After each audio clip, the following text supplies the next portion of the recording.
Dawnbringer Book 3, Chapter 9, Confluence.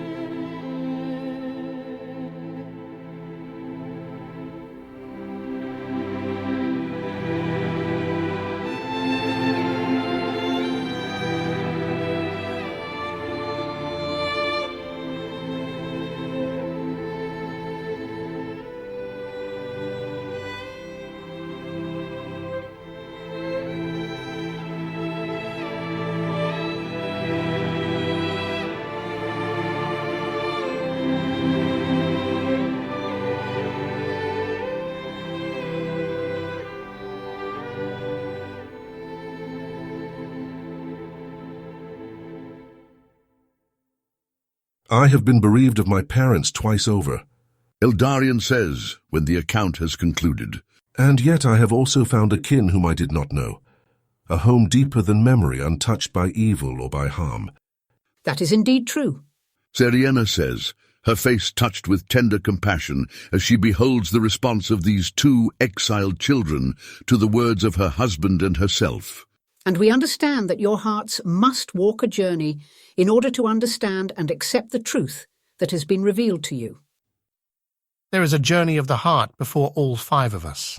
Sirion says, looking at his companions, not only Eldarion and Elmarie, but also Rawlane and Tiliana, who have been present silently throughout this conversation.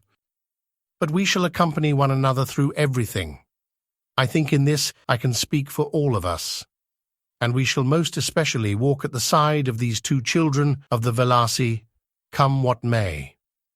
And we appreciate your presence and companionship. Elmarie says softly. We cherish it, and we all walk into the unknown, into great mystery, some of it bathed in immeasurable light and radiant beauty, and some of it replete with anguishing darkness and evil. May the light sustain us even through the darkness, and may we pass through even the darkest of darknesses unto light deeper still. Tiliana says, and the others look at her. To their surprise, but also their gratitude, she appears visibly moved by all that has been recounted to her friends, almost as if it was said unto her. I do wish to ask nonetheless. Elmarie says, turning back to the Velasi after a long moment of silence, in which the five companions speak to one another without words. I wish to ask, what are the implications of this truth? You speak of a journey, but it seems to me that even if it calls for a great deal of, how can I say adjustment? That the words you speak to us offer a destination and not a journey. They offer a destination insofar as truth is the true home of every restless heart. Cillian replies, and the love that has made all things the only true and enduring security and rest.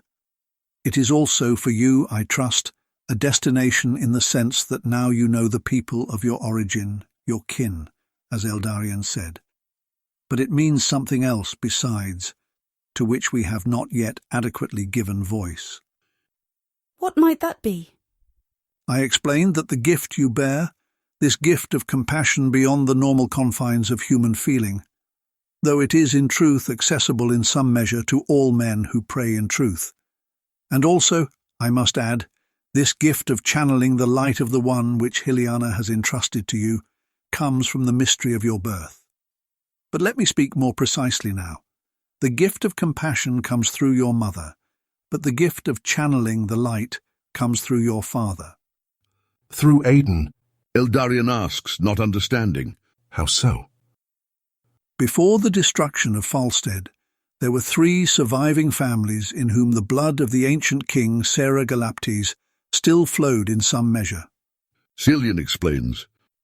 One was the Illumiel family, who adopted and cared for you as their own son.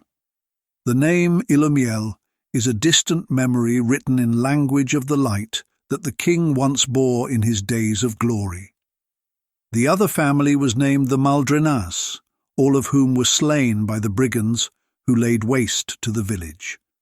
The final family was that of Aden Galtea, the most direct descendant of the ancient line of kings, and the most rightful heir to the throne of the Galaptea, or to speak more precisely, of High King of Telmerion. Aden was a descendant of Sarah Galaptes? Eldarion asks. How do you know this? We have attentively followed the line for many generations. Elendris says, stepping into the conversation. It has been my special duty and pleasure to do this, and thus it was a great sorrow to me to witness the destruction of this line, save, that is, for yourselves. Elendris speaks truly. Cillian affirms. But now you also see why the two of you, Eldarion and Elmarie, were under the particular attention of our gaze and our care, even though there was very little we could do for you than to trust you to the providence that guides all things. And now we see that, even through much anguish and sorrow, we were not disappointed. For you are not only the sole surviving heirs of the High King of Telmerion, but also the sole conjoining of Mortal Father and Velasi Mother.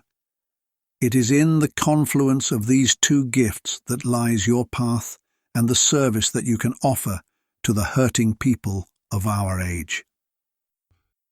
Elmarie asks. If our lives were so unique and irreplaceable, why did you not take us into your custody and raise us to adulthood here, in the Vel Stadia? A just question. Cillian says.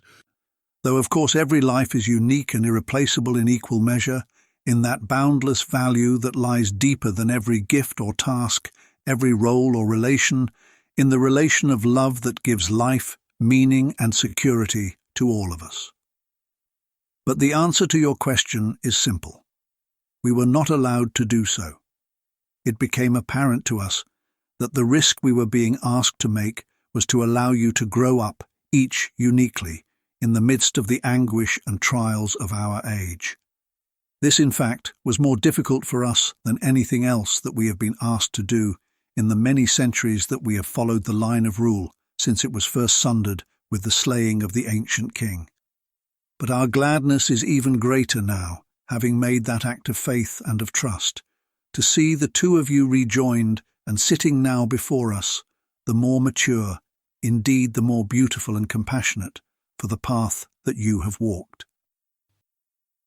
Eldarion nods and closes his eyes for a moment, with all eyes upon him. When he opens them, he says quietly, I am surprised at the response that comes to me now, a response that I never thought I would give, but I can say truthfully that I am glad that it has been this way.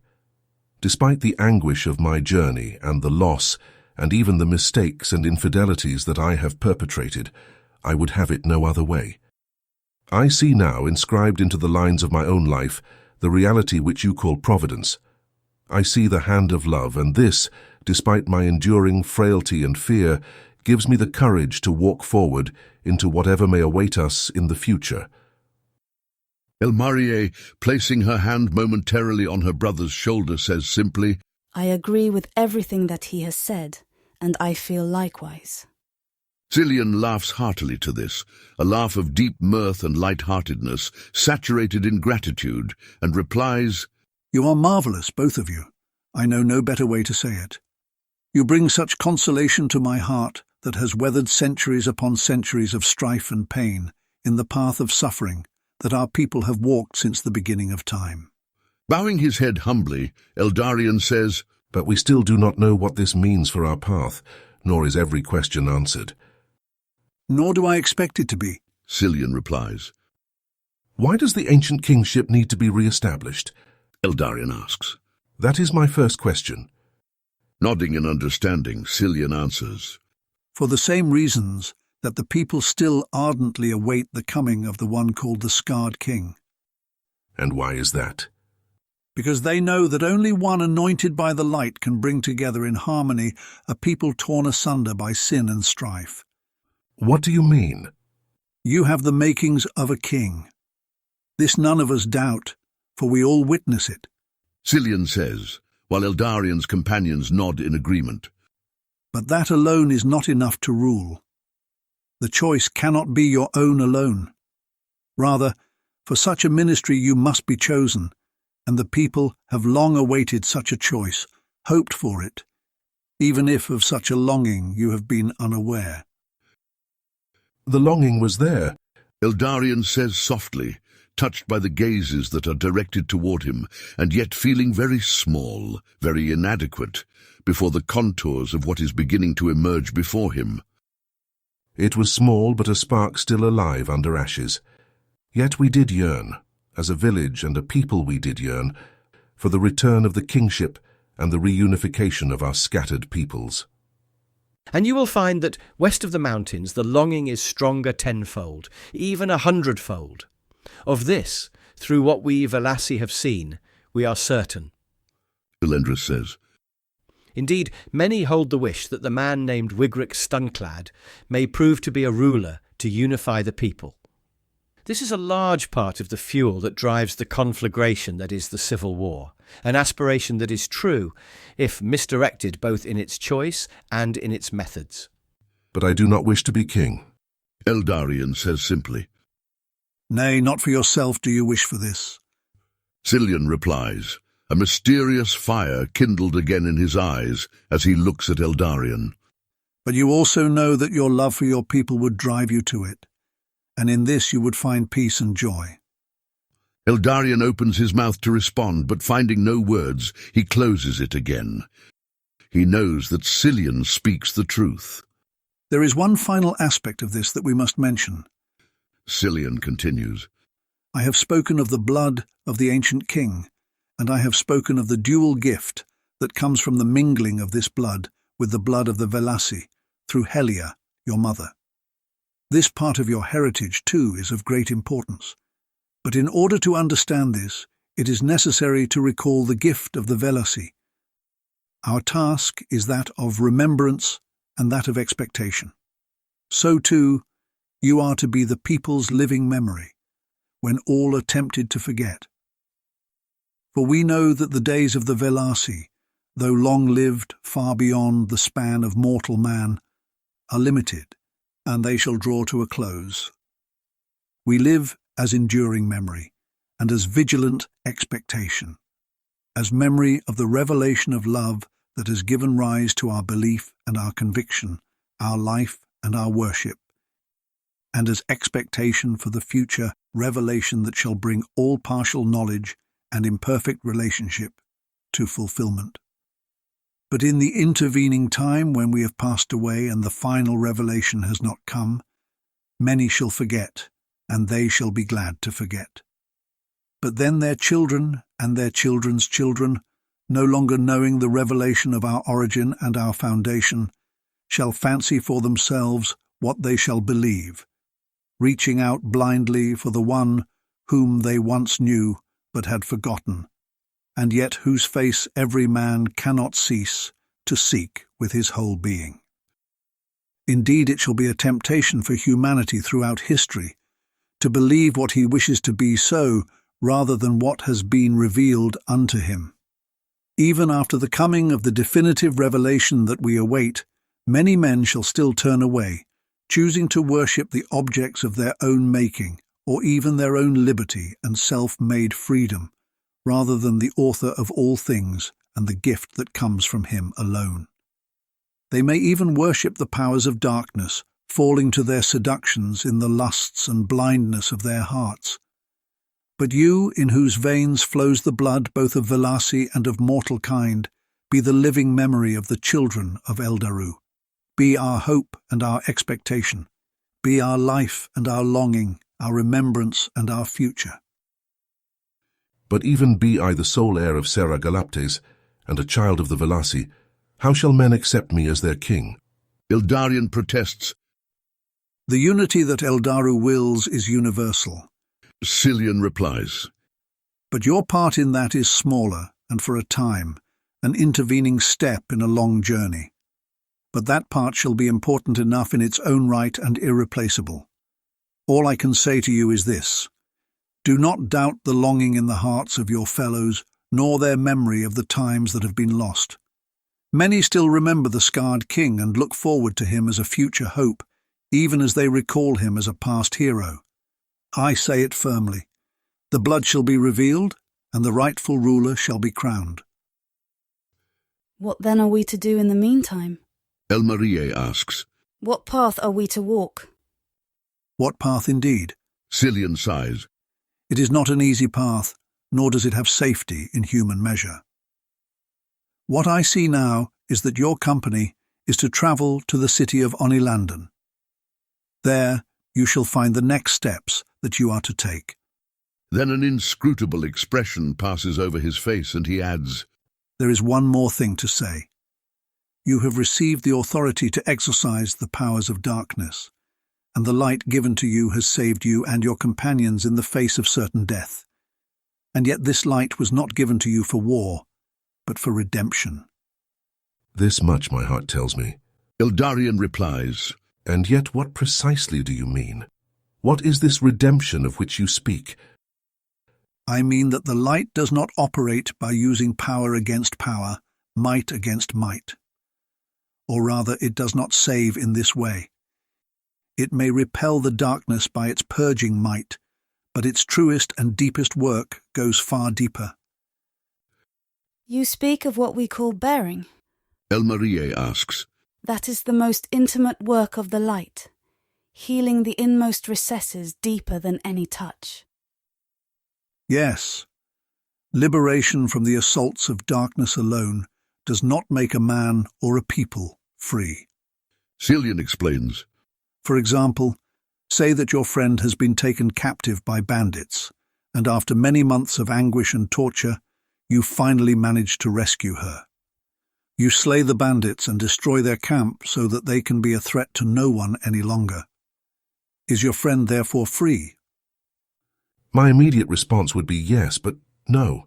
Eldarion says, Not only are there other bandits elsewhere who can threaten the world, but the heart of my friend, through the anguish that they have endured, has changed. That is correct. In both of these matters, resistance is not enough. Eldarion says, thinking out loud, There must also be a cure that goes to the root. It must heal that ill which stirs men to banditry, but it must also heal the wounds that have been inflicted by their evil in human heart and life. That is exactly right. Most important is that you speak of a cure. Reflect upon this, and your heart will come to understand, as much as it is able. What is needed is not merely to push back against the darkness, to overcome it, but to find a cure for it, to heal it. My heart already knows and tells me, though the contours of this awareness are obscure. Eldarion says, turning to look at Elmarie, then adding, We both feel it. Yes, she says. it is an awareness that has accompanied us mysteriously through every day of our lives, and has only grown with the passing of the years.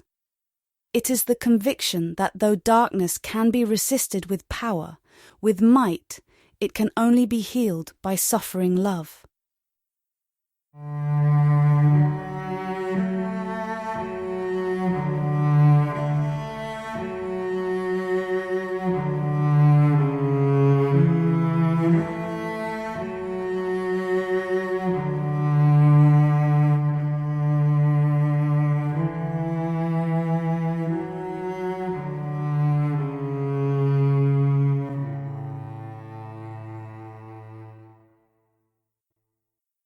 Eldarion and Elmarie walked together under the canopy of trees in the fading evening light, the words of the previous conversation filling their minds, or rather the events unveiled by those words, events that lie at the origin of their own existence and also bind them together as brother and sister.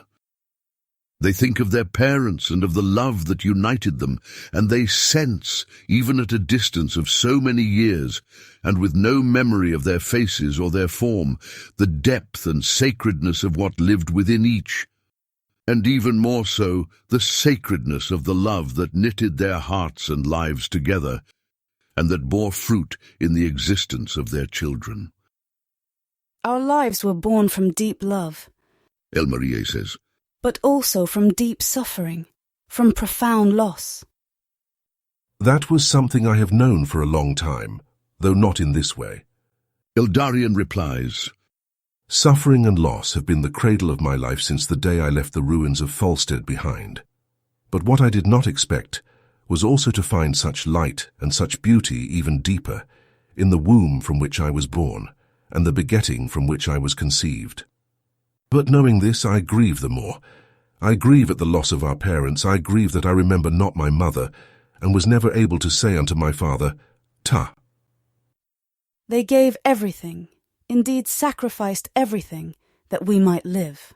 Elmarie whispers, And now we are asked to do similarly, that our people might live. She turns and looks at her brother. I keep turning over in my mind and heart what our mother must have suffered in that terrible imprisonment that she endured, and to what lengths she went to protect me, and eventually to deliver me from that place, and to give me a chance at life. Yes, it lingers in my heart too. Eldarion says, and he takes Elmarie's hand in his own as they walk together through the trees.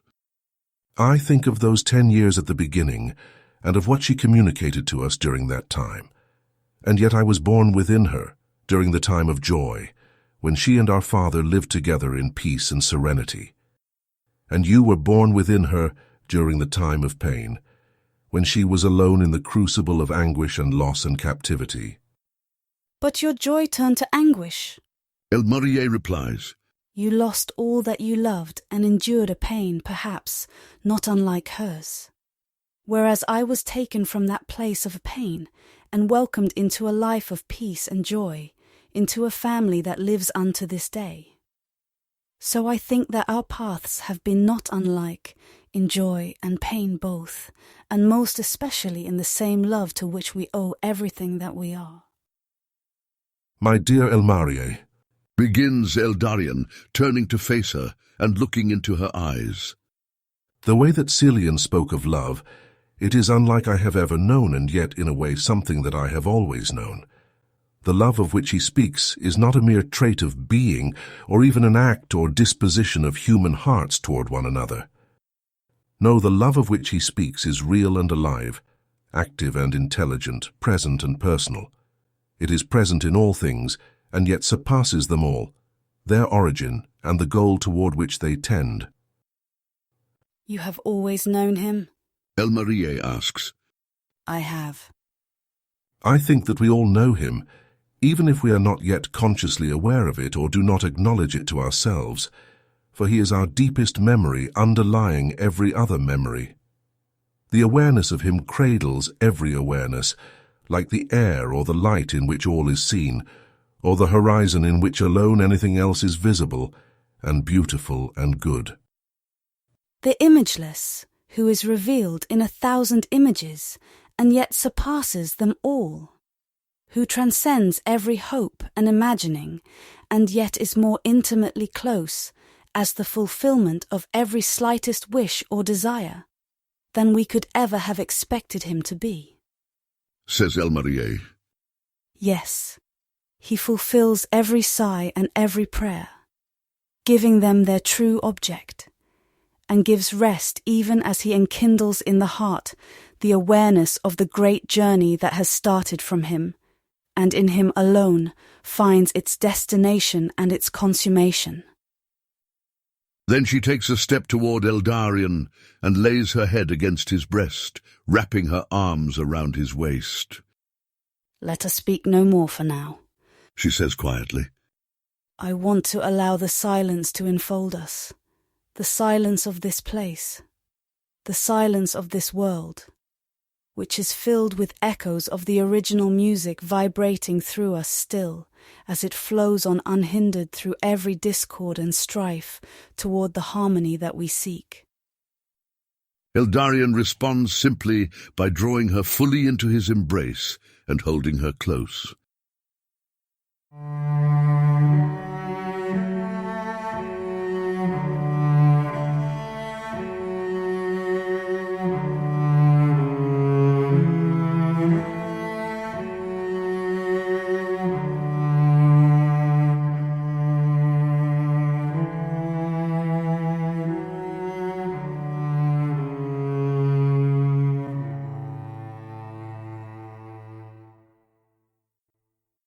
The days pass almost timelessly, while the company remains in the Velstadea, each day lingering, as if each minute is an hour, and each hour a day, and yet with no fatigue, surfeit, or impatience. A sunrise which in the surrounding world would burst forth with beauty and colour for a few moments, enrapturing the heart and yet quickly passing on into other hues with the ascent of the sun into the sky. Here in the Velstadea abides for a time that seems almost to endure as long as the contemplating heart itself remains present to it. And this contemplation itself is prolonged. An attention which is usually distracted or wearied here feels carried by some mysterious presence and continues to breathe forth, continues to spread abroad its fragrance throughout the heart, far beyond its ordinary limits. So it is with the unique beauty of each moment of the day, be it morning, midday, afternoon or evening, or even the depths of night. During this time, the companions notice that the fatigue and sorrow that they have borne from their travels and their loss are eased, and they find rest of spirit and of heart. Each is also often drawn by a longing beyond their understanding to a grove that lies in the midst of the village, circled about with trees more ancient than they have ever seen and untouched by any of the artifice of man, be it however beautiful. In the centre of this grove lies the eldest tree of all, and embedded in its trunk the crystal that, though now bereft of its original light, nonetheless serves as both memory and hope, and the sign of the vigil that the Velasi keep unto this very day. Cillian makes a point of speaking also one-to-one with each of Eldarion's and Elmarier's companions. For though the destiny of which they have long spoken may not be theirs in the most specific sense, nonetheless they share in the same journey and in the same goal, and in the kinship, struggle, and sacrifice that this entails. Sitting on a bench on the edge of the village, the autumnal air quite warm and the woods glowing with their perennial light, Rorlane and Cillian speak together, and the questions that the former carries within himself are able at last to find full voice. Among the other things of which they speak, Rorlane questions Cillian about the reality that he came to understand in the darkness of the Black Castle, which he learns has been called for ages the Karotek, and Cillian does not seem at all surprised by his question. The Squire of the Night, Rorlane says. That is what was given to me. The words are mysterious and yet full of meaning. As they ought to be. Cillian replies. They express a profound and beautiful reality, one which I suspect your heart already knows more deeply and intimately than your head. That is true. Long have I felt that my life was to be caught up in some great cause and placed at the service of a mystery that is not my own, and yet in which I participate. That is the case for all of us, my friend. No man, no woman was fashioned in order to serve himself alone, to seek only his own interests and affairs, wishes and desires. He truly comes home to himself, therefore, when he goes out of himself to another. But that is not just any other, mind you, but the other in whom his own self adheres and from whom it is ceaselessly born in an act of ineffable kindness and tender generosity. How, in fact, could you extend yourself outward in love in such a way unless the origin of your being, Eldaru, has first extended himself outward to give life and being to the universe and to you within it? All that you are and all that you do is but a response to this prior gift, to this prescient act of love. Or rather, what you are is the love he has for you. You are Sekani, beloved and cherished. This is your being, your life, your identity, as it is uniquely, unrepeatably, of each one of us. For like the light, the love of Eldaru shines upon all equally, and yet upon each as if it shines for him alone. But unlike the sun, it never dims or sets and penetrates into the heart of even the darkest nights. I begin to understand that of which you speak. Rawlane says in hardly more than a whisper. But there is much in me, much indeed, that resists it. For so long, and in so many ways, I have sought to give meaning to my life by my own efforts, by this or that thing to which my heart has clung. And ever since I was shot from the bow, like an arrow in flight, into the very heart of the light, it is like I am struggling to keep up with myself. And the only way to proceed, the only way not to get bogged down, is to simply surrender myself, and to live henceforth with open and empty hands that, while receiving everything, cling to nothing. Your speaking thus shows that you have begun to learn the first lesson of being a child. Cillian affirms with a smile. A child of the All-Father, who cares for every moment, however small, in the lives of his children. And this consoles me greatly. For if you saw the light that has touched you only as a task or a burden you must carry, however fitting and however desired, you would be doomed to fail. For the first lesson of life truly is the realization that every act of giving springs from a prior receiving, and every movement of love is but a response to love received. Rawlane nods in silence to this, and then says, And the receiving itself is the greatest gift, and sustains every other gift. Is this the origin of the wonder, the play, and the light-heartedness that so deeply and mysteriously pervades this village and the men and women who live herein? The knowledge that one is loved and held, seen and cared for, and that one's life, one's every thought, desire and act, springs forth from and within this all-enfolding love at every moment, and shall return to it again at the end. Cillian replies, his smile spreading across his entire face and causing it almost to glow with warm light. Yes, that is it in short, though an eternity of life shall not be enough to catch up with the depth and breadth of its beauty. Both men lapse for a while into silence, and the stillness of their tongues lends to the singing of birds in the woods around them, and the soft harmonies of the wind blowing in the boughs of the trees, and the chorus of their own breathing mingling itself with the breath of the air all around them. At last, Cillian speaks. I am a song sung forth in love by the great lover, and my whole life is a song sung back to him, or rather, sung by him in me. Thus, to turn my whole being toward him, to gaze with the eyes of the heart upon his face, is to find myself in truth. It is to be what I have always been, and to find fulfillment in unsealing the song within me, that it may echo forth and join with the song that is his beyond all other songs, and yet within them, and which shall be the song of eternity, in which every song lives and is fulfilled in one great music. Rawlane nods and then replies, And yet the song we sing now passes through pain and strife, anguish and loss, war and death. I wish it were not so. As do we all. agrees Cillian. The discord of Yggdrasil, and of all the infidelity that has followed upon that first act of rebellion, mars the beauty of the music unto this very day. And yet here in our sanctuary, and indeed in the stillness of our hearts, we come to understand something that the Anean have always known.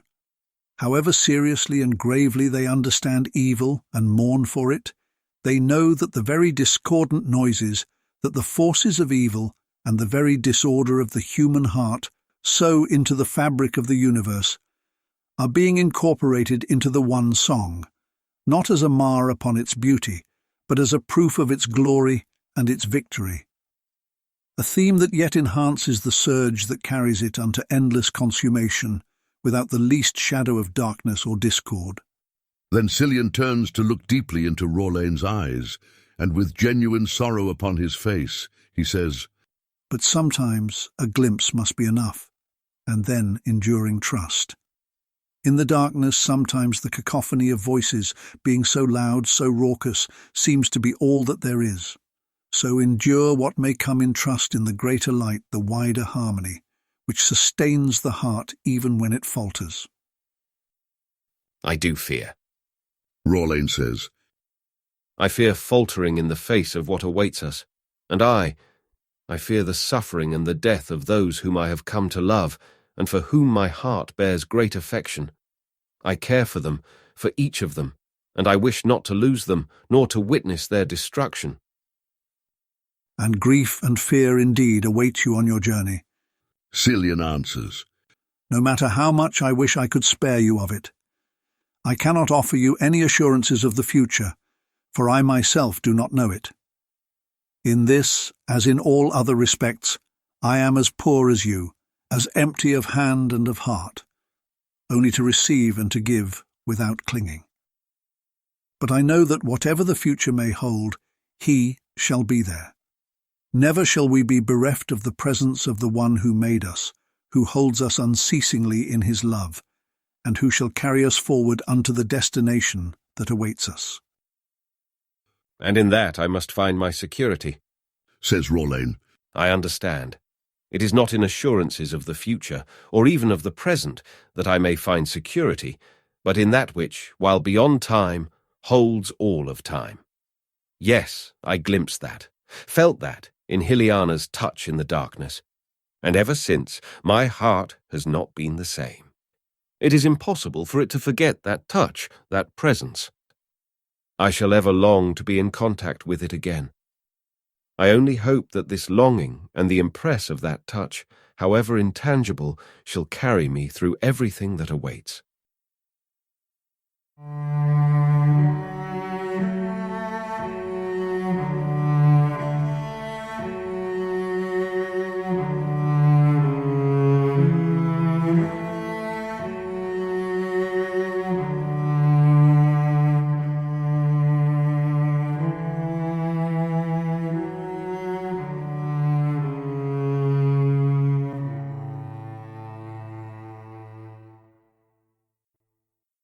It is not long, only a week, though it feels both much longer and much shorter, before they are summoned again to the council chambers. Here they are, greeted by the full council of the Elementari, the elders of the Velassi, who sit in the semicircle of chairs as in audience. The 5 companions stand before them, and the room is filled with an aura both heavy and light. Cillian speaks and says unto them, You leave upon the morrow. Therefore, before our parting gifts and our final farewell, I wish to ask, do any questions remain on your hearts which you wish to voice now, in the presence of the council, before you depart? Elmerier replies, There is indeed one question which preoccupies me. What is it, child? Cillian asks. You have said to us that the time of the Velassi is limited, that you shall not always be here to be the memory and the hope of the people. And yet, in the Archaean that you gave us to read, it says that lasting life was promised to you, to live for ages in expectation of the giver's visitation, the fulfillment of his promise, and only at this time find your life come to peaceful and joyous conclusion. How are we to reconcile these two? Does that mean that such a visitation is near? I understand your confusion. There are many visitations, some more evident and some more concealed, but the visitation of which you speak is many centuries hence. We know not the time, but we know that much still humanity needs to be taught, and much needs to happen, until the soil is prepared for the seed, until the heart of man is prepared to accept. Then shall you not remain here until that time? No, we shall not. What then? We know not the one's intentions concerning us, but we are confident in his promise. And even if it seems that we have disappeared, trust rather that we have simply been concealed, been veiled, more deeply by the one who has promised always to keep guard over us in the shelter of his presence. It is a mystery. Elmerier remarks simply. That it is. Agrees Cillian, and then he asks again, Are there any other questions? There is a long moment of silence, and Cillian is about to speak again, when Hyliana says, We have found here both questions and answers in abundance, like the start of a great journey, the greatest journey of all. But it feels unfitting to give voice to these questions now, as the path they mark out is not one that grasps for immediate clarity, but rather opens yet more deeply into mystery, into trust, and only thus into knowledge both intimate and true. Does Tiliana speak for all? Cillian asks, looking upon the travellers. They all nod or gesture in agreement, and so he says, Very well, then. I am consoled, for she speaks with wisdom and understanding. We shall therefore proceed. With this, he turns to another of the elementari, a man whom they have not yet met. This man steps forward and speaks. You have already spoken of your next destination. This Cillian has explained to us. You go to Onilandon, and there you shall find war and bloodshed. There, too, you shall have conflict with the beasts fashioned by evil craft from the bowels of the earth. And so we offer you, we 7 elementari, the blessing that we bear from ancient days, that it may go with you and give you strength. And the Velasi who sit before them then rise, and raising their hands in blessing, sing a song in rich harmonies that fills the room. Indeed, as it were, fills the entire village with its music. It permeates not only the ears, but the whole body, as if saturating it with its melodies and its chords, as voices rise and fall and interweave, playfully dancing about one another and melding together into unity which does not quell their uniqueness, but rather unseals it and affirms it. And the blessing does seem to strengthen the hearts of the companions, to take up abode within them, whatever it may be. Perhaps it is the music itself. When the song has concluded, Cillian steps forward and says, I knew Sarah Galaptes, as did many of us who dwell here. He was the last mortal man to step foot within the veiled space of the Velasi, and to be acquainted with us directly. He was a just king, and merciful, and he held many peoples in peace and harmony for numerous years. Our hopes and prayers now rest with you, in the desire and expectation that you shall become like he was, perhaps more, and shall bring about a similar harmony. For the land of Telmerion, indeed all the ends of the earth, are crying out for such unity and such peace. Do your small part, for that is all that is asked of you. As others have come before, so others shall follow after. And in all things, we wish you to live in the place deeper than the surface, in the depths of the sanctuary of the heart, enduring and unchanging, where kings neither come nor go, nor does strife and division mar, but the one King rules over us all. And from this place to find the strength, the wisdom, and the lightness of heart, to walk the path before you, and to become forgers of peace and harmony. At this, Seriena joins him and stands at his side. And they give unto the 5 companions gifts fitting uniquely unto each. To Rorlane they impart a great shield etched with the seal of the Galaptea of old, which was also the sign of the unified peoples of Telmerion. Large but light, it is plated with the same metal, myelion, of which the Lightbringer was forged, with a strap by which it may be slung onto one's back for easy carrying during travel. This shall deflect any blow or stop any arrow, Cillian says, as he places the shield in Rorlane's hands. You are the squire of the knight, and may you also be his shield. May you indeed be the shield of all the defenceless and the protector of the weak. For though a squire you be, you are also this day knighted, a warrior of the light. Then unto Syrian they give a thick book, bound in faded leather and tied with a clasp. With a knowing smile, Seriena says, To assuage and yet to deepen the wonder and curiosity that you bear within. Much that you have long sought, you shall learn in these pages, and the history of your people and of our own you shall discover from those whose memory is not marred by forgetfulness. Syrian, receiving the book, bows slightly in thanks, as the 2 gift-givers pass on to the next in line. To Tiliana they give a leather-bound diary with thin and delicate pages, accompanied by a quill and a bottle of ink, protected within an ornate wooden box. That you may cherish and remember, Ciriena says with gentleness, both the past and the present, and on into the future. Eldarion, Eldarion, Cillian says, standing before him, you carry a great weight, but may you carry it lightly. For that is how Eldaru holds the world, and we can do no other than share in his love, his life, his action, and his creativity. Like a young child's nursery games, so is the world to its maker, and yet also with a deeper seriousness and gravity, and yet freer, happier, and more playful, is his compassion and care for us.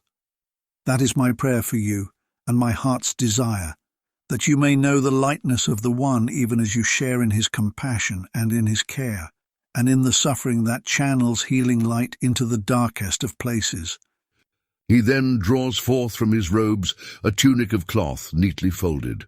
Its colour is a white of a richness that appears both bright and subtle when struck by the light, intense and yet sober, such that in one glance it almost appears to glisten like silver, and in another glance it seems to be akin to the tone of soft granite or fur. This tunic is both light and warm, and shall not burden you in the heat while still providing surprising warmth during the chill. It is one of the unique artifacts of our creation, unknown outside the confines of the Velstadea. I hope that you find it of great use. To Elmarie last of all Cillian speaks. And what can I give to the daughter of the Velasi, who already wears her mother's ring? And at her expression of surprise, he smiles and laughs softly. Oh yes, though we did not speak of it, I saw it upon your finger. You knew, and did not think to ask. It was hers. I hope you take solace in its band around your finger, and in her blood flowing through your veins. I do. Replies Elmarie. But I also wanted to ask, what is the tower that is upon the design? Metalworks are rare among us, for we wish not to depart from the garden sanctuary that is ours, though if necessary, not far from here is a small quarry, still hidden by the forest, and at times some of us have gone there, drawn by the longing to witness and to fashion beauty, also in stone and in precious metal, though for us even a pebble along the path is equally as precious in its own way. The ring that you wear was fashioned by one such, by Helia's father, in fact, though that was many years ago. With the full womanhood of his daughter, when she was thinking of departing from our land, he bestowed this ring upon her as a gift, a sign of his paternal love and of his intimate trust in her heart and the song that it sought to sing.